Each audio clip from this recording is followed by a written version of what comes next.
So the next topic we are going to discuss is the mission and practice of the Bodhisattva of the earth. Ideally, we have already covered it as part of the Lotus Sutra, where we have talked in detail about Bodhisattva of the earth. However, in the reference material, it has been specifically called out again. So I'll touch upon mission and practice of Bodhisattva of the earth. Mission, we have already discussed. Practice of Bodhisattva of the earth, we have already discussed. Let's quickly go through it and make sure we are not missing out on any important points from the exam point of view.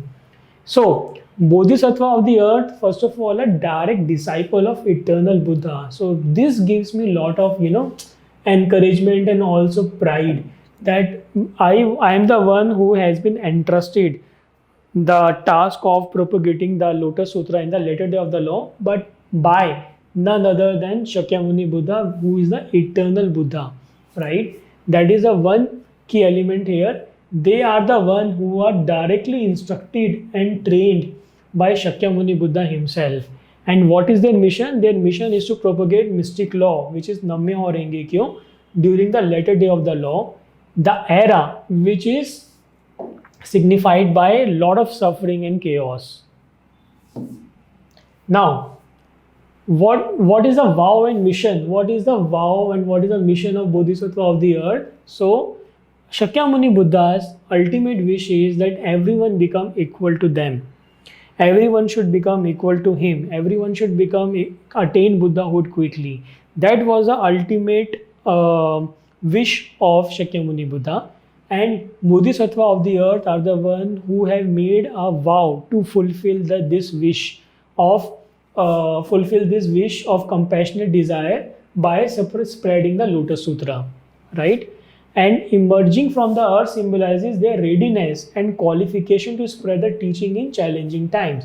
So when we say Bodhisattva of the earth or emerging from the earth, it doesn't actually means that people, there was a crack in the earth and the people started coming up from here. It basically means that whatever challenges we are facing, we are overcoming them. And based on our challenges and based on whatever situation we are overcoming all of those, our day-to-day life, and assuming a role of Bodhisattva of the earth. Now, the role of faith and practice.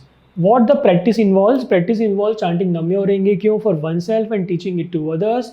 And this practice brings forth? It brings forth the power of Nam-myoho-renge-kyo, powers of the Buddha and the mystic law. And the idea is that I am not looking for it just for my own self, but also for my fellow practitioners. And I am not here just to transform myself, but to transform the entire world. So that is the role of faith and practice here.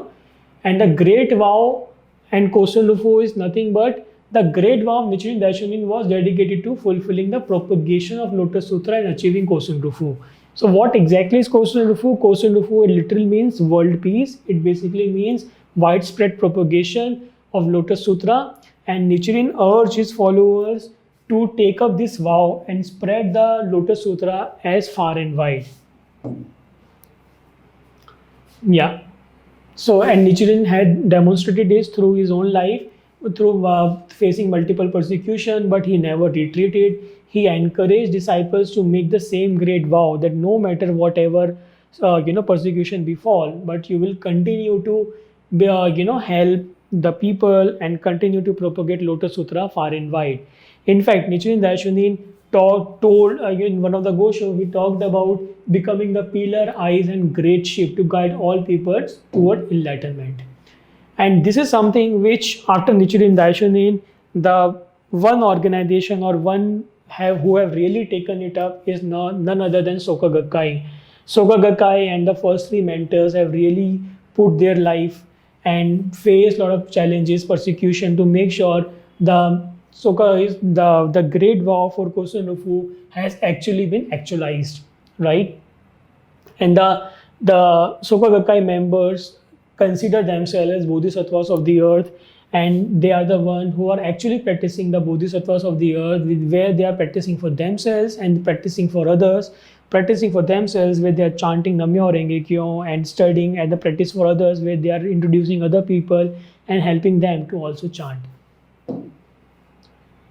Yeah, and what is the meaning of Bodhisattvas of the earth in today's world? It basically means to practice for oneself and practice for others, spread the mystic law, have a compassionate action, and understand that everyone has a Buddha nature within themselves.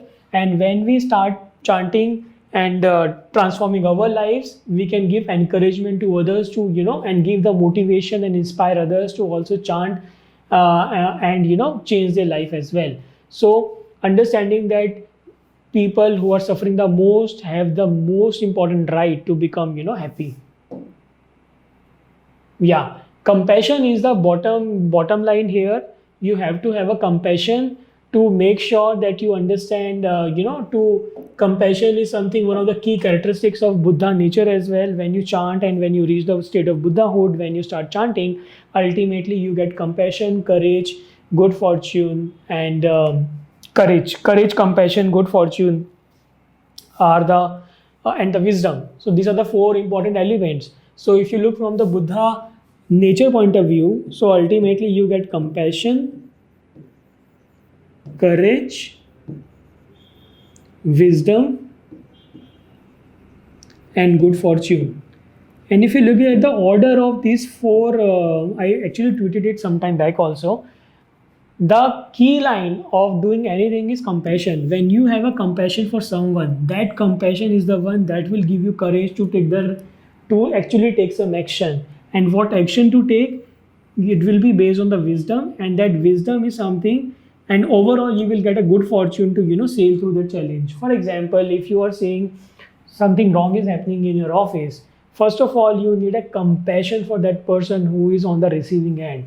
That compassion will give you a lot of courage to take the right action. Now, action, you need to take the action based on the wisdom. You cannot just go, and thrash the door and start yelling and creating a chaos.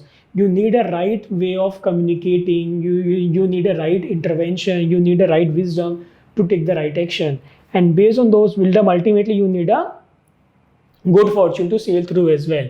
So that is the role of compassion here. So compassion is the most important element of the four characteristics of the Buddha. And ultimately, when we do compassionate propagation, then only we will go out of our way to realize the Buddha nature and transforming suffering into the power to create happiness. So in conclusion, we understand the mission and the practice of the Bodhisattva of the earth. What is the mission of the Bodhisattva of the earth? Mission is to actualize the Shakyamuni Buddha's wish that everyone should become equal to me and what they are doing to fulfill their mission, they are practicing the Bodhisattva way, which is nothing but chanting Nam-myoho-renge-kyo for themselves and introducing people based on the compassionate actions and encouraging everybody and contributing towards world peace and teaching. So this is in essence is the mission and practice of Bodhisattvas of the earth.